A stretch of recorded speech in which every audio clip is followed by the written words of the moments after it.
Imakina, c'est le nom de l'entreprise que je vous présente tout de suite avec son directeur général Nicolas Borgis. Bonjour. Bonjour Thomas. Bienvenue, heureux de vous accueillir.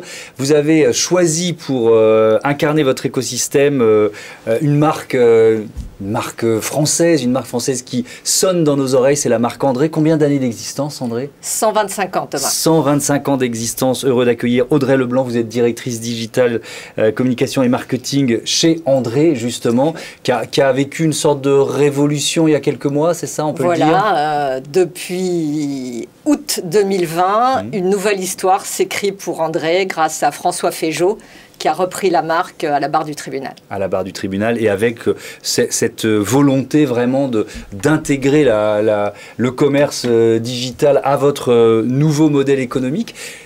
Qu'est-ce que vous proposez comme service à vos clients avec Imakina? Peut-être d'abord, c'est quoi? Ça représente combien d'agences en communication, en conseil digital? Imakina, c'est un groupe européen. On est un peu plus d'une vingtaine d'agences dans une quinzaine de pays, de la Scandinavie au Moyen-Orient.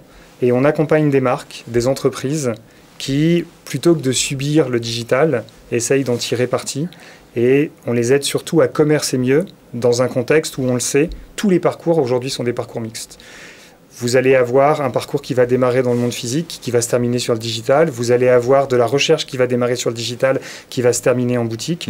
Et notre obsession, c'est d'essayer de proposer à nos clients, d'offrir à leurs clients les services et les parcours qui soient les plus efficaces possibles. Oui, donc ça va bien au-delà de la communication. Complètement. Comment est-ce que les outils digitaux, les plateformes digitales et surtout les usages qui se sont accélérés pendant le confinement, eh bien, on permet de faire rencontrer ces marques, ces enseignes, ces réseaux avec les attentes des consommateurs. Et on a vu au cours malheureusement des 18 derniers mois qu'elles ont beaucoup évolué. Oui, évidemment, beaucoup évolué. On a vu aussi que les marques qui avaient déjà pris le virage précédemment sont mieux sorties que celles qui ne l'avaient pas fait. Mais juste pour bien comprendre, ce sont autant d'agences indépendantes dans les pays. Qu'est-ce que ça vous apporte d'être regroupés? Alors, ça nous apporte plusieurs choses. La première, c'est que ça nous permet, on est un peu plus de 1000 personnes aujourd'hui, ça nous permet de rester agnostiques aux technologies. Quand on a travaillé, et on travaille encore, mais quand on a démarré cette relation avec André, la première question qu'Audrey nous a posée, c'est « Conseillez-moi, dites-moi quel est là ou quels sont les outils qui vous semblent les plus adaptés à mon contexte ». Et ça, on peut le faire de la manière la plus franche, la plus transparente possible. Et pour faire ça, vous avez besoin d'une certaine taille, parce que ça veut dire que nos équipes en permanence observent le marché, benchmarkent ces technologies et puis les maîtrisent pour leur donner vie. On en parlera tout à l'heure, mais quand on a démarré cette relation, encore une fois, avec André, dans un temps très rapide, on est passé du concept ou de la question, comment je fais, à quelque chose qu'on a pu décliner opérationnellement. Donc on ne s'est pas arrêté juste au conseil, on a ensuite travaillé avec nos équipes techniques pour donner vie à cette expérience. Et on continue à le faire pour l'améliorer en permanence. Si vous êtes petit, vous ne pouvez pas faire ça parce que vous êtes obligé de faire des choix. Donc vous allez choisir de maîtriser une, peut-être deux socles technologiques et donc vous êtes biaisé. By design, quand quelqu'un vous pose la question, vous êtes un marteau, vous voyez des clous partout. Moi, je suis une caisse à outils et j'essaye de répondre de la manière la plus intelligente possible aux questions qu'on me pose. Alors justement, on parle d'urgence d'une certaine façon, de rapidité dans la mise en œuvre de ces solutions. Tout à fait. Aujourd'hui, pour nous, il était clé quand on reprend au mois d'août 2020 d'avoir une solution rapide à mettre en place et complètement compatible aux différents outils qu'on souhaitait aussi développer.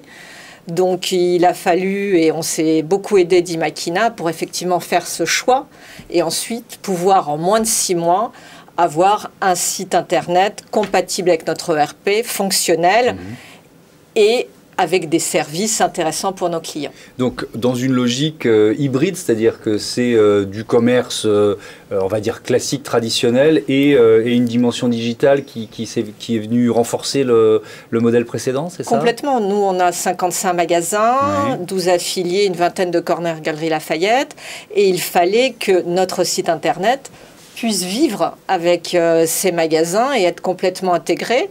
Très rapidement, on a installé le Ship from Store, donc la possibilité pour nos magasins aussi d'expédier vers nos clients, la possibilité d'avoir du click and collect, pour nos clients, surtout en période Covid, ça a été intéressant de pouvoir venir chercher leurs produits en magasin.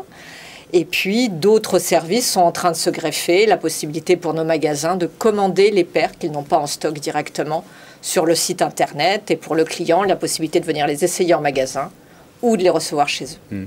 Donc, ça marche comment? Vous êtes arrivé avec un cahier des charges que vous avez donné à Nicolas Borgis. Lui-même vous a soufflé quelques idées, quelques solutions? Voilà, c'était vraiment une co-construction. On est venu avec l'idée de dire, on veut faire du commerce unifié. Dis-moi quelles sont les plateformes qui peuvent le faire, quelles sont celles qui s'interfacent avec le RP qu'on a choisi et quelles sont celles qui permettent une mise en place rapide. Et c'est comme ça qu'on est arrivé sur un choix de plateforme. Vous avez choisi André, c'est pas un hasard. Qu'est-ce que ça signifie pour vous finalement ce contrat et cette urgence qu'il a fallu aborder? En fait, on est très content de travailler avec tous nos clients, mais en particulier avec André, parce qu'on trouve que l'histoire est très belle. Comme Audrey l'a expliqué, la marque passe finalement assez près de la mort, doit se réinventer très très vite dans l'urgence. Et dans l'urgence, on est effectivement obligé d'être pragmatique, on est obligé de dérisquer un maximum de choix, et on n'a pas le temps d'attendre, on n'a plus ce luxe d'attendre. Et en fait, la relation se passe bien parce qu'on a un client qui sait où il veut aller, qui nous fait confiance sur une expertise qu'on apporte, et puis ensemble, on est capable en fait d'orienter un certain nombre de choix et de leur donner vie. Et ce qui va nous driver, c'est de dire, il faut aller vite, vous avez un contexte qui est le vôtre, parmi tout ce qu'on maîtrise, tout ce qu'on connaît, tous les clients qu'on a pu accompagner en France ou dans d'autres géographies, on est convaincu que cet attelage-là est probablement le plus efficace pour vous.